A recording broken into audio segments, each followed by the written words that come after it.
niyo siguro yung Irma. Congratulations. So much fun. So much fun. Alis! Yan talaga.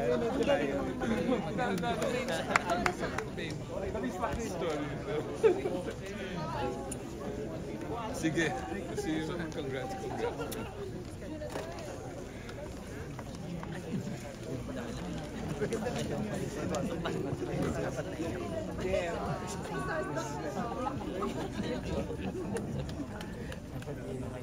Bakit mo naisip na gawing singer si Irma?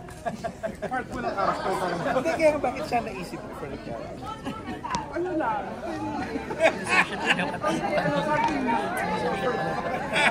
Kasi na hindi niya pagkitaan mo. Congrats, Direk! Ang ganda-ganda. So, namin. Guys, hindi po.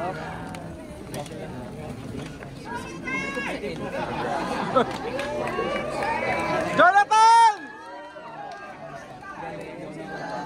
Hindi na ako po kayo manood ng Child Number 82, ang anak ni Boy ka na. Picture lang po. Ako dito. Wala kasi sa sandwich. Napakahusay po. Pwede po pa picture. JM, kamusta after second time watching with the crowd na sobrang ang galing? Nandito pa rin siya. Ang galing. Ang ganda ng final out. Yeah. And feel mo rin ba na pwede kang manalong best actor? Kasi hindi, ang galing mo talaga. As in, promise, swear. Tropeo na to, na nakapagsinimalayan ako, promise, na sila yung nag-start ng career ko. Tropeo na to, medalya. Kung pala rin man, well, I guess bonus na lang yun. Kasi malaking karangalan na sa akin. Nakapagsimula ako ng career ko sa Sinimalaya. And for you, what's next after Boy Ka Na or Child Number 82? Magsusunod-sunod ba, like, asan ba namin na magkaka-comedy ka ulit? Dahil galing. I guess, babalik tayo sa mainstream. But that doesn't mean naman na hindi na ako babalik sa industry. Never ako tatama. So you're open to doing independent films pa? Dito ko na-feel yung art, bakit hindi ko babalikan? Ano bang klase pang role yung gusto mong magawa aside from comedy? Na like sa mga independent films kasi iba-iba yung mga... Any role. Ang sarap lang kasi gumawa ng pelikula na may suntok. You know what I mean? Yung may buga, may siwa. At dito lang yun, nandito lang sa side na sa mundo ng indie. So, hoping ako na magkaroon pa ako ng mga ganitong klase ng career. And anong gusto mo makuha ng viewers after watching Child Number 82? Maraming aral. Gusto ko makuha nila lahat ng aral na nandito sa pelikula. Meron sa patungkol sa father and son, sa POV ng pagiging solo parent ng isang ina, sa mga parte ng community, meron din, and ultimo sa mga fanatic, sa POV ng mga fanatic natin. So gusto ko maintindihan nila. Totoo, grabe. Diba? Ang dami kasi.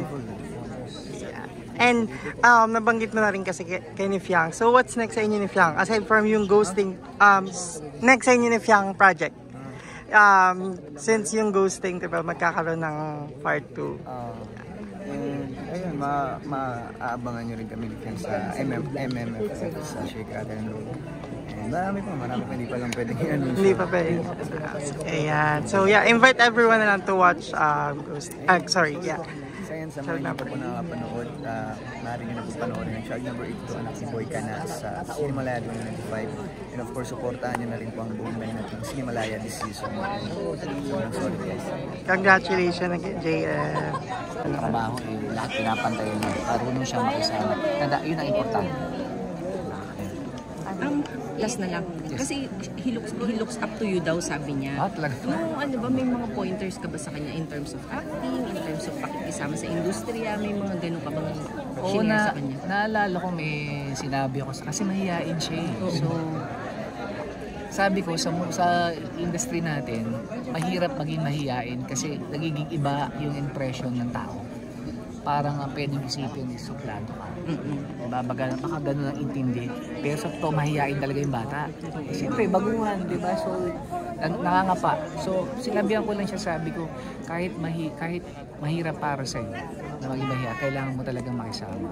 So, parang siguro yun nga, sabi niya, in-observe niya ako. Natuwa nga kasi nasabi pala niya yun sa bawat interviews niya. So, parang talaga nakikinig yung bata, di ba? Parang, kasi ganun din ako eh. Nagsimula ako ng ganun. Ang problema lang namin, gwapo siya. Makapala mukha ako. So yun yung... Parehas naman. Yun yung kinalakihan ko naman. So, nagsimula ako. So, pero may mga nagsabi rin sa akin, kailangan mong ikaw ang lalapit, especially sa mga seniors. Ikaw yung magpapakilala doon sa mga seniors. Kasi nga, baguhan tayo. Bilang respeto. Bilang respeto. Thank you. Salamat po. Congratulations.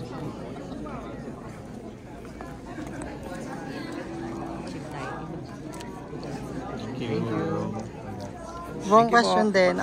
Matagal ka na huling gumawa ng comedy project. Like, ngayon na lang pagbabalik mo sa Cinemalaya pa. So, asahan ba namin na magkakaroon ka pa ng mga susunod pang projects na comedy? Sobrang na-miss ko talaga umacting. Sobrang na-miss ko. Kaya nung nilapit talaga sa akin to, and then Cinemalaya, talagang hindi na kami nagdalawang isip na tanggapin. Kasi talagang pangarap ko dati pa, magkaroon ako ng isang project man lang sa Cinemalaya. Tapos, eto pa yung nataon. Very perfect. Oo. Bagay na Saka parang challenging eh. Kasi, yun nga, kasi hindi siya bida. So, medyo kontrabida. So, gusto ko rin para maiba naman sa mga ginagawa ko, mga comedy films. So, ayun, sobrang nakakatuwa. And nabanggit mo, this is your first time being a Cinemalaya. So, Yes. how does it feel na yun? Naging after all these years sa industry, ngayon naging part ka ng Actually, Cinemalaya. nagulat ako kasi kung papanoodin mo yung movie. It's a fantasy, it's a comedy. Kumbaga, naiba na siya sa mga ginagawa ng Cinemalaya films, yeah. diba? Agree. Iba yung atake. Sabi ko, diba? pwede nga siya parang mainstream. Yes, FF exactly. like that. Pang mainstream chain dating. Pero ang laking tuwa namin na napili siya at napasama siya sa Cinemalaya. Kaya nga, sana nga din, bukod sa Cinemalaya, sana rin makatawid sa mainstream para mas ma-share commercial pa. rin. Maging Maybe yung commercial. part 2, mainstream na. Sana po, magdilang anghel kayo. Sana nga po, magkaroon ng part 2. Pero possible ba magkaroon siya ng commercial release since ang daming lalo ng mga fans ni JM? Actually, grabe yung fans ni JM. Grabe, sobrang supportive. Ako rin, tuwa rin ako sa mga sumusuporta sa akin. Actually, meron sila sa kabila, nagpa-black screening sila. Wow.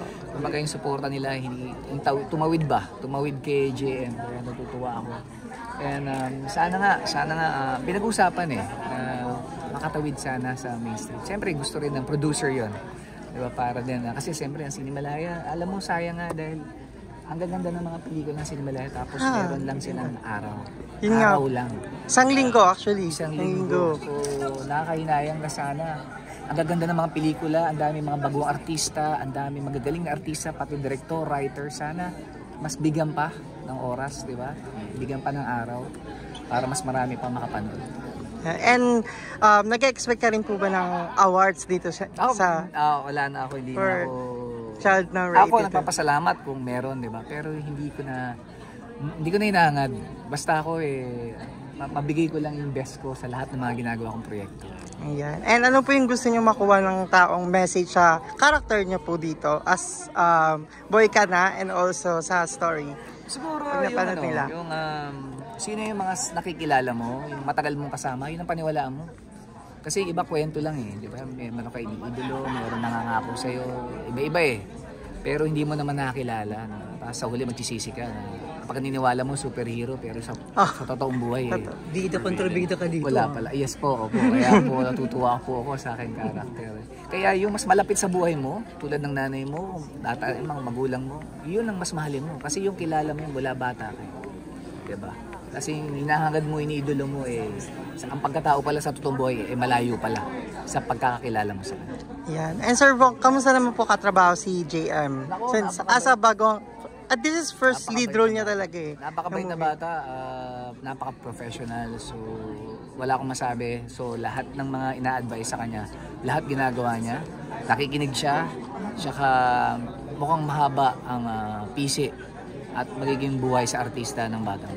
And nakikita niyo rin po ba si JM like parang future as comedy star din? Like kasi may timing sa comedy Oo. Pag galing ng mga sagutan niyo. Ano po ba? Parang pwede po ba kami ad-lib po ba yung iba doon? Or parang... Yes, si Direct Team, yun ang maganda sa kanya. May mga hinahayaan kanya. Basta nandun lang tayo sa story at sa character. So wala naman siyang problema pagdating. Congratulations po. And invite everyone na Yes, to watch. sa lahat po na nakikinig ngayon at nanonood ngayon, sana po manood po kayo ng Child number 82, Anak ni Boy Ka Na. Showing na po yan at ito po yung official entry ng Cinemalaya. Salamat Thank you po. po. Picture na lang.